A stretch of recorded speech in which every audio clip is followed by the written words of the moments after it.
طبعا اليوم المقهى مقفول فقط الدخول للزوار اللي جايين لأربعينية الحاج سالم الخشالي الله يرحمه. ويانا هنا الأستاذ سمير، الأستاذ خليفة الرنان، الأستاذ هاشم الطراد، الأستاذ أحمد المرواني.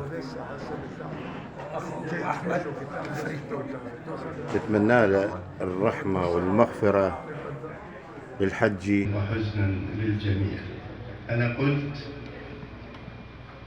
في رسالة التأبين هذا الرجل هو أيقونة المتنبي. نحن دخلنا الآن مقهى الشابندر.